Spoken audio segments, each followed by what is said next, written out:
کہ نکاح مسجد میں ہونا چاہیے. یہ بات جو ہے شروع میں تو لوگوں کو عجیب سی لگی، لیکن جو دلائل میں نے دیے وہ اتنے کنونسنگ تھے کہ الحمدللہ اس کو تو لوگوں نے بہت جلد قبول کر لیا. ہمارے لیے سب سے بڑی دلیل کیا ہے کہ حضور کا قولی حکم ہے، اعلنوا ھذا النکاح واجعلوہ فی المساجد، نکاح کا اعلان عام کیا کرو اور مسجدوں میں منعقد کیا کرو. یہ جامع ترمذی شریف کی روایت ہے. اگرچہ ٹھیک ہے، علماء کا کہنا یہ ہے کہ یہاں جو وجعلوہ جو فعل امر ہے یہ وجوب کے لیے نہیں ہے، استحباب کے لیے ہے، لازم نہیں ہے. امر دونوں طرح کا ہوتا ہے، مستحب ہے، بہتر ہے. تو سوال یہ کہ بہتر کو کیوں چھوڑیں؟ جس کو محمد رسول اللہ نے بہتر قرار دیا ہو اسے کیوں چھوڑیں؟ کس دلیل سے چھوڑیں؟ ہمیں لازماً اختیار کرنا چاہیے.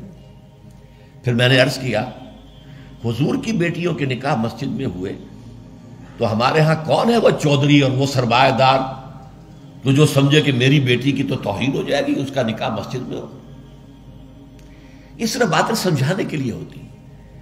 حضور کی محبت ہر مسلمان کے دل میں ہے، لیکن کسی نے ادھر توجہ دلائی ہی نہیں تو لوگ کیا کریں؟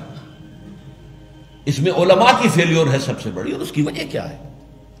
وجہ یہ ہے کہ ہمارے مولوی عام طور پر کمی کاری ہوتے ہیں، ملازم ہوتے ہیں. دیہات میں تو ان کی حیثیت کمی کاروں سے زیادہ ہوتی ہی نہیں. وہ چودھریوں سے کیسے کہے؟ عام شہروں میں بھی مساجد کی جو مینیجنگ کمیٹیز ہوتی ہیں وہ تو سرمایہ داروں پر، لوگوں پر، اونچے لوگوں پر ملتوی ہوتی ہیں، ان سے کیسے کہیں؟ لہذا یہ حدیث جو ہے بیان نہیں کی گئی. حدیث موجود ہے ترمذی شریف کی، اعلنوا ھذا النکاح واجعلوہ فی المساجد. میں نے اس حدیث کا حوالہ دیا تو لوگوں کی آنکھیں کھل گئی.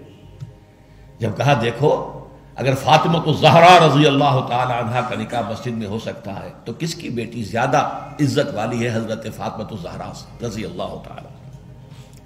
تیسری بات میں نے اور دی دلیل، اور اس میں غیرت کو ابھارا کہ دیکھو عیسائیوں نے اب تک اپنے چرچ اور اپنے پادری کی یہ عزت برقرار رکھی ہے. ان کی شادی چرچ میں ہوگی، کہیں نہیں ہوگی. پرنسس ہو، پرنس ہو، وہیں جائے گا. اور اس میں مجھے ایک واقعہ یاد آتا ہے، جب شادی ہونے والی تھی پرنس اینڈریو کی، اس کی بیوی کا سارا فرگوسن جو نام تھا، اور وہ ذرا نٹ کھٹ قسم کی لڑکی، کیا عورت تھی پوری. تو اس نے یہ کہا تھا، اس کا بیان آیا تھا، I will not say, I am not a timid type of woman. I won't say I will obey him. اس سے مجھے معلوم ہوا کہ ان کے نکاح کے اندر یہ قول بھی ہوتا ہے کہ پادری کے سامنے چرچ میں کھڑے ہو کر، چونکہ ان کے ہاں پردہ نہیں ہے، لڑکا اور لڑکی دونوں آمنے سامنے کھڑے ہو کر ایجاب و قبول کرتے ہیں، اور لڑکی یہ بھی کہتی ہے کہ میں اس کی تابع داری کروں گی. اس نے کہا میں نہیں کہوں گی، یہ کہنا تو پڑا. اس کے بغیر وہ پرنس اینڈریو کی دلہن نہیں بن سکتی تھی. شادی جو ہے وہ تو بہرحال چرچ میں ہوئی.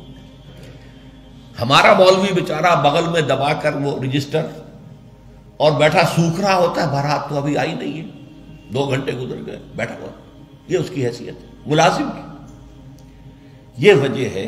اب جب اس سے بھی غیرت جاگی لوگوں کی، ہاں واقعی بات صحیح ہے، عیسائیوں کے ہاں اگر ابھی تک چرچ کا یہ مقام ہے اور پادری کی عزت ہے. چوتھی دلیل میں نے اور دی. دیکھو نکاح سے کیا ہوتا ہے کہ ہمارے اس معاشرے میں ایک نئے خاندان کی بنیاد پڑتی ہے. اس کے لیے دعا کرنا، خیر، برکت، بھلائی، سعادت، یہ اس نکاح کا جز ہوتا ہے. لکھتے بھی ہیں کہ دعا میں شریک ہو. اب ظاہر بات ہے کہ دعا کا ماحول آپ نے باہر جو ہے بڑے قالین بچھا لیے قیمتی، اور ان پر قیمتی صوفے رکھ لیے اور بڑے سنہری قسم کے شامیانے لگا لیے، لیکن وہاں پر ماحول کیا ہوتا ہے؟ سگریٹیں پی رہے ہیں، دھواں سگریٹوں کا، قہقہے لگ رہے ہیں، غیبتیں ہو رہی ہیں، اور یہ کہ کوئی بھانڈ آ گئے ہیں، فحش گوئی کر رہے ہیں. اس حال میں کوئی شخص جو ہے کونے میں بیٹھے ہوا مولوی صاحب جو من من من من من کر کے وہ کچھ پڑھتے ہیں اور کہتے ہیں دعا کر لو. اب دعا کیا خاک کر لو؟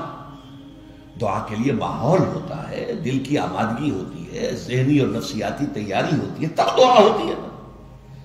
یہ ماحول ہمارا اس میں ہم نماز کے لیے جمع ہوئے ہیں، جمعے کے لیے جمع ہوئے ہیں، مسجد ہے، پاک ماحول ہے، لوگ اپنی اپنی حد تک اچھے کپڑے پہن کے آئے ہیں اور اس کے اندر عطر بھی لگایا ہے، حضور کی سنتیں ہیں یہ، اس طرح جمعے کی تیاری کیا کرو۔ اس ماحول کے اندر کوئی دھواں نہیں ہے سگریٹ کا، کوئی قہقہ نہیں ہے، کوئی غیبتیں نہیں ہو رہی ہیں، کوئی بکواس نہیں ہو رہی ہے، یہاں دعا کا ماحول ہے۔ تو یہ 4 دلیلیں ایسی تھیں کہ جو قاطع تھیں اور ہیں الحمدللہ۔ تو پہلی بات کہ مسجد کے اندر نکاح کی محفل منعقد کی جائے، اس کے لیے میں سمجھتا ہوں کہ ذرا سی تعلیم اور تلقین اگر ہو جائے اور اگر حکومت کی سطح پر یہ کام ہو، ابھی تک تو یہ میں انفرادی طور پر ہو چکے ہیں، اب اس کو 30 برس میں نے جدوجہد کی ہے، ہماری تحریک کے تحت ہوئی ہے، اگر کہیں یہ سرکاری سطح پر حکومت کی سطح پر ہو جائے تو یقیناً یہ ہے، میں کہتا رہا ہوں کہ بھئی برادریوں کے سطح پر فیصلہ کرو چلو، لیکن سرکاری سطح پر ہو جائے تو کیا کہیں۔